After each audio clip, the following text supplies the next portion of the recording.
bienvenue dans Agir pour l'environnement, le seul magazine de l'océan Indien entièrement consacré à l'environnement de Mayotte. Et dans cette émission, on va parler d'eau évidemment, et plus particulièrement de la compétence GEMAPI.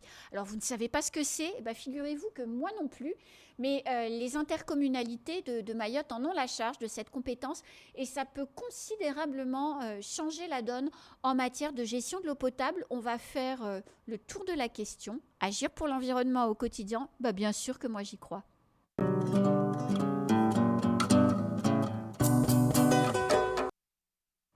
Pour parler de cette compétence GEMAPI ce matin sur le plateau, Ibrahim Bouanaeri, qui est vice-président de la 3CO en charge de toutes les questions environnementales. Bonjour. Bonjour Anne, bonjour tout le monde. Et Soufouane Saïd Mella, qui est responsable du service eau à la CADEMA. Bonjour. Bonjour Anne-Sophie, bonjour aux auditeurs et auditrices. Et merci d'avoir accepté tous les deux notre invitation ce matin. Alors GEMAPI, comme ça pourrait être un jeu de société, mais non, c'est pas le cas. C'est quoi la compétence GEMAPI? Bon, déjà c'est... GEMAPI, en fait, c'est une abréviation. Oui. Mais le vrai mot, c'est gestion des milieux aquatiques et prévention des inondations. Donc c'est en gros faire en sorte que les rivières ne débordent pas dans les collectivités. Exactement. Bon, on en est loin quand même que ça déborde. Il n'y a pas que les rivières. Il n'y a pas que les rivières. C'est l'eau en général. Mais nous, ça déborde pas, on en manque. Oui, mais on a l'eau côtière. On a les côtes qui sont envahies ou bien qui sont peu à peu pris par l'eau. Tout ça, ça fait partie de la compétence GEMAPI. Et c'est une compétence qui existe à Mayotte depuis combien de temps? Parce que c'est assez récent finalement. Alors effectivement, pour revenir un petit peu ce qu'a dit M. Bouanaeri, donc la GEMAPI, donc c'est la gestion des milieux aquatiques et la prévention des inondations. Donc il y a deux volets dedans. Nous avons la GEMA, qui est la gestion des milieux, et puis la prévention des inondations. Aujourd'hui, en fait, en ce qui concerne en tout cas le territoire de Mayotte, le département de Mayotte, qu'est-ce que c'est concrètement les milieux aquatiques? Donc nous avons deux volets, encore une fois, dedans. Nous avons les rivières, donc tout ce qui est rivières, cours d'eau, plans d'eau, c'est ce qui est défini. Plan d'eau, c'est comme le lac Diani, le lac Kariani, etc. Voilà. Et nous avons de notre côté tout ce qui est zones humides. En particulier, par exemple... La lagune d'Ambato. Le plus connu, la lagune d'Ambato, mais les mangroves aussi font partie de ce qu'on appelle des zones humides. Et donc, cette compétence-là, si vous voulez, elle est rentrée en vigueur en fait au niveau des EPCI, des intercommunalités, depuis le 1er janvier 2018. Donc c'est une compétence qui est obligatoire depuis cette date-là. Donc toutes les intercommunalités à Mayotte, depuis la création normalement, à partir de cette date, ont déjà d'office cette compétence. Mais l'avoir c'est bien, à Mayotte, il y a plein de compétences qui ne sont pas exercées. Donc l'avoir c'est bien, mais l'exercer c'est encore mieux. Oui. C'est ça l'objectif aussi. Donc cette compétence-là se décline sur 4 grandes actions. Pour aller plus loin dans l'affaire, c'est ce qui est décrit en fait au niveau du code de l'environnement. J'invite tout le monde à aller se documenter. Hein. Ça c'est. Mais moi je vais l'ouvrir dès que je rentre à la maison. Voilà. Donc nous avons donc à peu près 4 grandes missions dans le cadre de cette compétence-là. Donc la première, c'est l'entretien et l'aménagement justement des milieux aquatiques, de nos cours d'eau, des plans d'eau, etc. Tout ce qu'on appelait défini précédemment. Gestion et entretien. On reviendra là-dedans. Mais de manière sommaire. Donc nous avons secondo, donc l'aménagement des bassins hydrographiques. C'est les tout bassins ce qui est hydrographiques. C'est tout ce qui est lié en fait à la réduction des inondations. D'accord. Voilà. Troisième volet, nous avons donc la défense contre la mer. C'est ce qu'a dit M. Bouanaeri tout à l'heure, les reculs de trait de côte. Donc au niveau du littoral, des littoraux plus particulièrement, et contre les inondations. Parce que les inondations, on reviendra là-dessus, il y a plusieurs sources. D'accord ? Alors, Monsieur Boinary, ça, concrètement, ça veut dire quoi? Parce qu'on comprend bien, le Code de l'environnement, c'est sérieux et tout. Puis en même temps, voilà, la pression sur l'eau, je crois qu'on en a tous bien conscience aujourd'hui. Mais concrètement, vous, à la 3CO, vous avez la lagune d'Ambato, vous avez le lac Kariani, vous avez un certain nombre également de rivières importantes qui alimentent comment dirais-je, l'usine de potabilisation de l'Eurovénie. Ça veut dire quoi concrètement? En fait, pour être concret, c'est très simple. La 3CO aujourd'hui, c'est 300 km de rivière. Ah oui? Oui. C'est sérieux, donc. C'est 300 km de rivière, dont 30 km qui traversent les villages. Donc, bien contaminé, ouais, bien pollué. Exactement. Donc 30 km qui traversent les villages, passant de Ouangani à Sada, dans toutes les Tingonie, toutes les communes. Donc la mission GEMAPI a été redéfinie dans le cadre du SDAGE. C'est le schéma directeur d'aménagement et gestion de l'eau, qui est une déclinaison d'une directive européenne. Donc, qui impose aux gestionnaires de garder ou bien d'avoir une bonne eau quantitative et qualitative. C'est-à-dire, quand on dit l'Interco a la compétence GEMAPI, l'Interco a l'obligation de garder l'eau suffisamment en quantité et en qualité. Et donc, pour pouvoir répondre à cette exigence, il faut absolument un certain nombre d'actions, mettre en place un certain nombre d'actions pour y arriver. Mais alors, toutes ces actions-là, comme disait tout à l'heure, cher ami, qu'ils sont énumérés dans le Code de l'environnement, qui, issu de la loi NOTRe de 2015, qui a instauré la compétence GEMAPI, en fait, qui a surtout confié la compétence GEMAPI aux intercommunalités, parce que la loi NOTRe a mis en place la compétence GEMAPI aux intercommunalités à partir du 1er janvier 2018. Donc, depuis 2018, les interco existaient déjà depuis 2015 à Mayotte. On essaie de se mettre, mais malheureusement, on est en train de rattraper. On est en train de rattraper une situation déjà très bien dégradée. Et du coup, pour pouvoir mettre en place une organisation saine ou bien une organisation linéaire, il faut d'abord connaître le milieu. Alors, à Mayotte, on a une particularité, on a aussi une particularité, c'est que les rivières, mais c'est une particularité mahoraise. On ne sait pas d'où ça vient. Les rivières appartiennent au département. Alors justement, on reviendra sur le partage des compétences, mais sur la vidéo que l'on voit à côté de vous, on est là sur le territoire de la Kadema, on est sur la Majimbini. Vous dites, Monsieur Boinary, il faut intervenir pour protéger la qualité de l'eau. Et là, dans cette rivière à Majimbini, on voit des lavandières qui lavent leur linge dans de l'eau qui, on le voit, n'est pas hyper propre, déjà à la base. Comment on fait concrètement pour, sur vos 30 km de rivières qui sont à l'intérieur des communes. Nous, on a 50 km. Voilà, donc je me doutais bien que vous n'étiez pas en reste sur le sujet du côté Kadema. Comment on fait pour lutter contre les constructions le long des berges de la rivière, les lavandières, la douche dans la rivière? Comment on fait concrètement? Ce n'est pas facile parce qu'il faut déjà pouvoir synchroniser par rapport aux compétences des uns et des autres. Même si on a cette compétence GEMAPI, on a, comme je disais tout à l'heure, que les rivières appartiennent au département. Oui. Donc, c'est la personne, en fait, c'est le propriétaire qui doit faire en sorte que son domaine ne soit pas occupé illégalement. Oui. Voilà, donc c'est déjà compliqué. C'est déjà mal parti surtout. Mais la police de l'urbanisme, c'est-à-dire la délivrance des permis de construire, c'est aux communes. Donc vous avez déjà 3 intervenants. Vous avez le gestionnaire de milieu aquatique, la GEMAPI, vous avez la compétence urbanisme qui est le maire, vous avez le propriétaire des lieux qui est le département. Donc le problème actuellement, c'est de pouvoir synchroniser tout ça pour trouver le juste milieu et de trouver qui fait quoi à quel moment. Alors effectivement, moi je rejoins M. Bonaïri sur ce plan. C'est qu'il est essentiel aujourd'hui de travailler en collaboration, en synergie avec d'autres acteurs. Parce que la GEMAPI, vous l'aurez compris, en fait, elle est en chevauchement avec d'autres compétences. Quand il disait tout à l'heure que le DPF, ce qu'on appelle le domaine public fluvial, donc, appartient au département, c'est une réalité.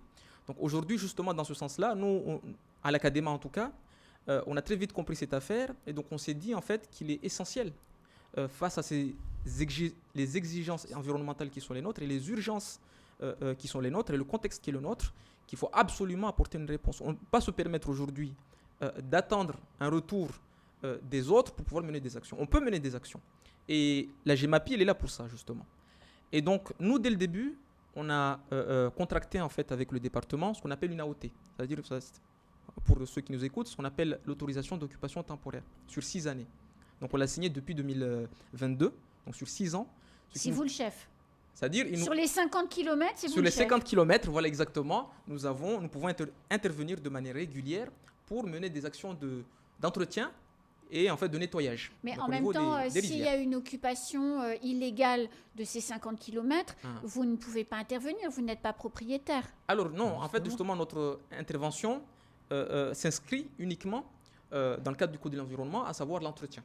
Voilà, c'est-à-dire qu'aujourd'hui, si nous avons un tronçon ou un linéaire de cours d'eau à nettoyer, typiquement, donc l'Académie peut intervenir uniquement dans ce cadre-là. On ne peut pas venir aujourd'hui, lorsqu'il y a en fait des aménagements clandestins ou mal contrôlés sur ces zones-là, venir réprimander. Ce n'est pas encore dans le champ de compétence. Et c'est le rôle de qui, Ibrahim Bonaïri, de mettre des PV justement, parce qu'on en parle souvent et les téléspectateurs en parlent souvent, de dire à un moment donné, c'est bien la sensibilisation, mais maintenant, il faut faire de la répression. Et on le sait, il y a des gens qui savent tout ça, mais qui vont quand même laver leur voiture dans la rivière. Je voulais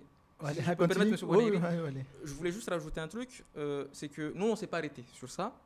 Aujourd'hui, au niveau de l'Académie, justement pour répondre à ces pratiques, donc des lavandières, et des pratiques de lessive qui justement polluent énormément. Vous mettez en place des laveries. On met en place nos laveries solidaires. Vous en avez 2, je crois. Une à Ajangwa. On a inauguré justement la seconde de la semaine dernière à Ajangwa. Là, en juin, on va encore inaugurer 3 autres, donc sur la commune de Mamoudzou, et puis fin d'année 5. L'objectif, en fait, effectivement, c'est de préserver ces milieux-là, mais aussi, in fine, c'est de mettre en place des moyens de répression, parce qu'on se rend compte qu'effectivement, il est essentiel aujourd'hui, on ne peut plus se permettre de communiquer, sensibiliser, mettre des actions ponctuelles, mais aussi il faut aller dans la répression. Et vous faites comment sur la 3CO? C'est exactement le même dispositif, c'est-à-dire déjà, on a bien avancé pour pouvoir contractualiser avec le département sur les AOT. Oui. Mais une fois l'AOT signée, là, c'est une autorisation d'occupation. Oui. Donc, cette autorisation d'occupation s'accompagne avec des obligations. Vous occupez mon domaine, mais vous faites ça. Et la loi m'oblige aussi à contrôler, à entretenir ces milieux-là. Donc, à partir de là, nous avons à contrôler Nous, on a mis ce qu'on a mis en place. On essaie aussi de travailler avec les associations locales. Nous avons une convention avec une association de M'Tsangamouji, par exemple, sur la rivière de M'Tsangamouji, sur 3 ans. On les accompagne, ils nous ont fait un projet de gestion de cette rivière pendant 3 ans. Nous, on a dit, on vous accompagne et on verra les résultats, ce que ça donne. Donc, dans ce cas-là, comme c'est l'association qui a la maîtrise de l'opération, ils sont aussi accompagnés par le département. Parce qu'on n'a pas demandé l'AOT sur cette rivière, étant donné qu'ils sont déjà là. Donc, on a une association locale qui est là pour gérer dans tous les sens. Et on voit que ça marche plutôt pas mal en général. Oui, l'association sur la rivière de M'Tsangamouji, ça marche très très bien. Heureusement, parce que c'est une des rares des cours d'eau qui n'était pas sèche cet hiver. Parce qu'ils sont là, les éleveurs qui sont aux alentours, ils sont sensibilisés. Et ils ont des salariés qui sont permanents sur place. C'est pas des gens qui viennent une fois tous les deux semaines, une fois par semaine. Entretenir un cours d'eau, c'est quoi? C'est enlever les embâcles, ramasser les déchets. C'est quoi quand on dit entretenir un cours d'eau? Concrètement, ça se passe comment? Il y a plein d'actions à mener. Ouais. Il n'y a pas qu'une action. On va dire, si on enlève les embâches, mais qu'on laisse les lavandières laver leur linge, par exemple, les éleveurs breveter leurs animaux dans tous les sens, ça ne marche pas. Donc, c'est tout ça, accompagner les agriculteurs, Définir. accompagner les lavandières, sensibiliser, informer. Et il y a tout ça. Qui paye? En fait. Parce que c'est tout ça. Vous disiez l'association, elle a des salariés. Les salariés, il faut les payer. Qui finance cette compétence GEMAPI, dont on sait bien qu'elle est indispensable? Mais qui paye? C'est le contribuable. Il y a une taxe. Il y a une taxe GEMAPI Qui est prélevée sur qui est quel... prélevée sur donc l'avis d'imposition, tout simplement, à hauteur de 12 euros en tout cas, parce que c'est un montant qui est voté donc par Interco. Ça c'est voté Donc c'est sur la au taxe niveau des foncière? élus. Non, oui, c'est exactement.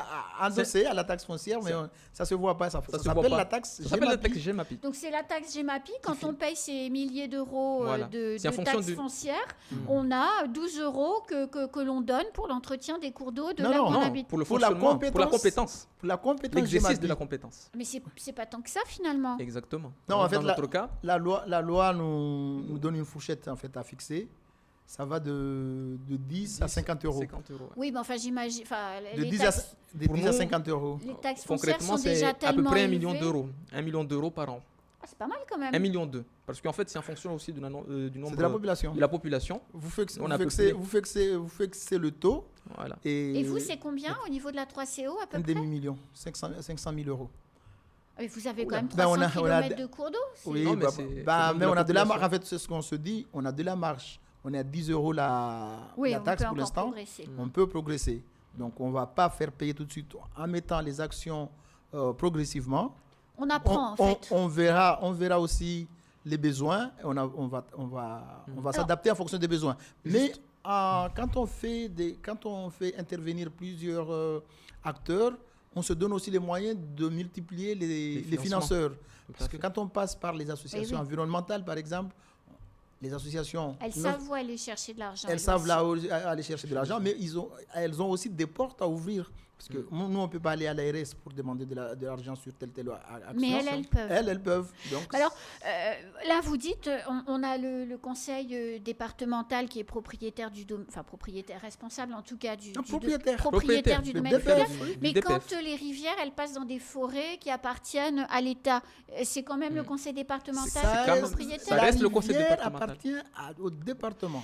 Il y a quelques rivières, il y en a deux qui sont connues jusqu'actuellement. Il y en a une de Longoni, la rivière de Longoni, et une partie de la rivière Mroale sur le territoire de la 3CO, qui sont des titres privés.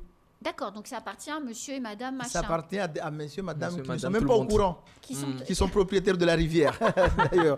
Parce que ce sont des erreurs juridiques, en fait, c'est des textes de loi qui sont juste apposés à un moment donné et qui se retrouvent. Il y a, par exemple, la rivière de Tingoni, c'est 2 hectares. Le propriétaire, en fait, les héritiers de quelqu'un qui avait acheté un certain nombre d'années, se retrouvent avec 2 hectares. Et quand ils sont venus chercher leurs 2 hectares, parce qu'ils sont imposés, ils sont venus chercher leurs 2 hectares, on leur dit voilà, c'est ça, c'est la rivière. Voilà. Et le reste des rivières, le domaine public fluvial, non, il y a des délimitations bien précises qui disent qu'à partir de tel mètre, ça appartient au DPF. Alors, autre propriétaire ou en tout cas autre acteur, vous parliez de l'entretien des mangroves, c'est le Conservatoire du littoral qui Pareil. est en charge lui aussi de cette partie particulière. Alors, je sais que vous, à l'Académa, vous avez commencé à signer des conventions et que vous avez notamment en charge l'entretien de la mangrove de Mamoudzou. Mais comment ça se passe pour vous sur la 3CO? Parce que vous avez aussi des mangroves, la lagune d'Ambato. Comment on fait pour travailler avec tous ces gens 60 hectares de mangroves. sur la 3CO? Sur la 3CO, 60 hectares. Et vous avez réussi à négocier avec le Conservatoire du littoral l'exploitation ou c'est eux qui en sont responsables? Ben, pour l'instant, c'est eux qui en sont responsables, mais eux sont responsables juste pour la gestion. Pareil. Mais quand on a des dégradations, quand on a certains mangroves qui disparaissent, c'est à nous de faire les réparations. Mais là aussi, on est en train de... Vous voyez que cette compétence GEMAPI, ça fait tourner dans tous les sens. On a des collectivités qui sont très jeunes, qui sont en train de prendre, qui se structurent, Oui. qui sont en train de prendre en main leurs compétences, vous vous retrouvez avec plein de problèmes, il faut vite gérer. En termes de mangrove, je vais vous donner l'exemple de la mangrove de Soulou. À Soulou, ça ne se voit pas quand vous passez par la route, mais la mer a pris 100 mètres en 50 ans. Il y a une mangrove qui ont disparu sur 100 mètres, sur une largeur de 100 mètres en 50 ans, c'est-à-dire 2 mètres tous les ans. C'est énorme, hein? C'est énorme. Quand vous regardez les cartes de l'IGN, c'est là où vous vous rendez compte qu'il y a 50 ans, il y avait des mangroves, mais maintenant, il n'y en a plus. Et là, vous vous rendez compte, mais qu'est-ce qu'il faut faire? Il faut faire quelque chose. Malheureusement, en matière environnementale, on ne fait pas ce qu'on veut. Il faut maîtriser tout le processus pour pouvoir... parce que moi, au départ, quand je suis arrivé, je dis, on va planter les mangroves. Ils ont disparu, on va les planter. Ah non, ça ne se passe pas comme ça. Pour planter une mangrove, c'est tout un processus à mettre en place. Il faut suivre ça. Mais d'un autre côté, la mangrove qui disparaît, alors il y a aussi la faute de l'homme, mais il y a aussi la montée des eaux qui fait que... Ah non, la Soulou, je ne sais pas, l'homme n'a rien à voir là-dedans. C'est vraiment c'est la nature. nature. Règlement climatique. Voilà, c'est vraiment la nature qui a fait le boulot. Et quand vous passez... Le sale boulot pour le coup. Le sale boulot. Quand vous passez devant entre Chiconi et Mangajou, vous voyez aussi ces mangroves qui meurent. Oui, bien sûr. Ça se voit, mais là, effectivement, c'est l'activité humaine, en fait, c'est la proximité avec l'activité humaine qui fait que... là aussi, il faut comprendre pourquoi. Parce que là, tout le problème, c'est comprendre pourquoi c'est venu pour pouvoir réparer. Est-ce qu'on peut lutter contre tout ça? Parce que on se doit. C'est l'idée même de la GEMAPI. On se doit de lutter. On ne va pas regarder la mangrove de Mangajou mourir comme ça en disant on ne fait rien parce que ça meurt. Oui, ça meurt, mais qu'est-ce que vous faites pour... Mais vous, par exemple, en zone urbaine très dense, Mamoudzou, on sait très bien qu'il y a des constructions le long des rivières, alors pas forcément la Magimini, d'autres aussi. Et on sait aussi très bien qu'il y a des rejets des maisons dans les rivières. Et que c'est absolument, en termes de qualité, là, pour le coup, on est très, très loin du compte. Qu'est-ce que vous faites, puisque c'est votre responsabilité, ça j'ai bien compris, qu'est-ce que vous faites pour lutter contre ça à l'Académa? Aujourd'hui, en fait, concrètement, donc c'est assez difficile, pour tout vous dire. Oh j'imagine bien, oui. Ah, oui. Bonjour, madame. Ça va plus être possible. Aujourd'hui, en fait, il est essentiel qu'on mène justement une synergie entre différents acteurs. Seule la GEMAPI ne peut pas résoudre tout ça. Bien sûr. L'assainissement, justement, collectif ou individuel. Par exemple, individuel, ça nous concerne nous, mais collectif, ça concerne le syndicat des eaux. Par exemple. Oui. Et là, surtout Mamoudzou, presque, on a un réseau public. On a un réseau public qui dessert le chef-lieu. Donc pourquoi ces personnes-là ne se raccordent pas automatiquement? Parce que c'est payant et qu'elles ne veulent pas payer. Voilà. Donc, c'est ça la réalité. Voilà. Donc nous avons donc ce volet assainissement. Nous avons ce volet aussi urbanisme, parce que qui octroie donc les autorisations pour pouvoir autoriser ces gens à construire sur des périmètres qui ne sont pas les leurs. Donc, tout le monde ne construit pas. Objectivement, tout le monde n'attend pas le permis de construire pour s'installer. Ce n'est pas tout le monde. Voilà. Mais même ceux qui normalement devraient suivre donc, les règles comme il faut, ne les suivent pas forcément, on le voit. Et ce sont des fois des maisons en dur. Moi, j'ai sillonné. Oui. Moi, j'ai sillonné les cours d'eau à mon tout début. J'ai sillonné tous les cours d'eau, presque on en a 5 principales au niveau du territoire intercommunal. Et pratiquement, les infractions que j'ai relevées, ce sont des constructions en dur. Et donc, aujourd'hui, nous, au niveau de l'Académa, on est en train de se structurer parce qu'on a eu notre police intercommunale donc, récemment. Donc, c'est aujourd'hui mettre en place un programme d'action pour justement aller vers ces gens-là, vers ces personnes-là, mettre en place des moyens de répression pour limiter ces choses-là. Parallèlement, nous avons un service public d'assainissement individuel. On ne le communique pas assez, mais c'est quelque chose qui est obligatoire aujourd'hui. Aujourd'hui, un ménage doit pouvoir justifier le traitement de ses eaux usées si cette personne-là n'est pas raccordable au réseau collectif. Donc, on fait ce travail-là. On est en train de se structurer pour pouvoir recenser notre parc concernant les eaux usées. Et vous mettez des PV. Et demain, c'est mettre des PV. Voilà. Pour pouvoir limiter, stopper. Donc, et imposer quelque part aux gens de se raccorder, c'est ça? Il nous manque un maillon aussi. Parce qu'il y a un dispositif qui est obligatoire, qui n'existe pas pour l'instant, ce sont les SPANC. Les SPANC, c'est Service public d'assainissement non collectif. Déjà, on n'a pas fini l'assainissement collectif. Et ça sera à l'Interco aussi qui va gérer ça? C'est l'Interco de mettre ça en place et de gérer. Parce pour les comptes d'agglomération, l'assainissement non collectif appartient à l'Interco.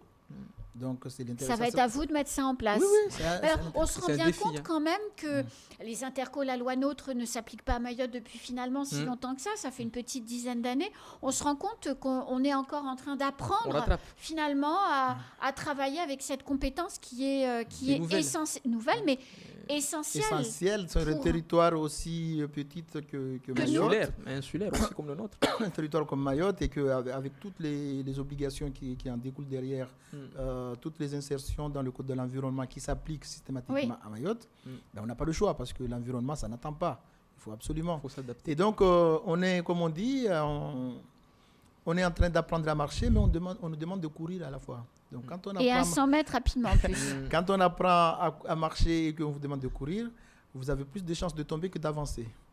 Voilà. Donc vous le faites avec mesure. Voilà. On le fait à notre rythme. Au rythme pour ne pas tomber, parce que si on tombe, Voilà. faut se réveiller. Et on le fait aussi, ça ce qui est important, et souvent en fait, ça on a eu l'occasion de le souligner lors des dernières assises donc justement de l'assainissement non collectif à La Réunion, c'est qu'aujourd'hui en fait, on se rend compte qu'il est essentiel à ce que l'on réadapte la réglementation, ou en tout cas les lois juridiques adaptées à l'échelle locale. Parce qu'on se rend compte que ce qui se fait ailleurs n'est pas forcément Non, applicable ici. Oui. Donc, la réalité en fait mahoraise fait que sur certains volets ou certains chemins, on ne peut pas les emprunter parce que c'est bloqué d'office. Donc on doit réadapter à tout moment, à chaque instant, parce que justement l'évolution démographique, l'évolution des aménagements, etc. font que on doit rattraper un certain retard en prenant en compte la réalité. En tout cas, merci beaucoup à tous les deux. Je crois qu'on y voit un peu plus clair maintenant sur ce qu'est cette compétence GEMAPI, son importance, et puis aussi le fait que les collectivités surtout cette difficulté. Oui, sont en train d'apprendre. Moi, c'est ça que je retiens. C'est positif. Il y a des gens compétents dans les intercos pour travailler sur les sujets, mais il faut le temps de s'y mettre. Et sur ce sujet-là, comme d'autres, la réglementation, quelquefois, ne facilite pas les choses. En tout cas, merci beaucoup à tous les deux. Et puis, on se retrouve très vite pour une prochaine émission d'Agir pour l'environnement avec d'autres invités et d'autres thématiques. À très vite.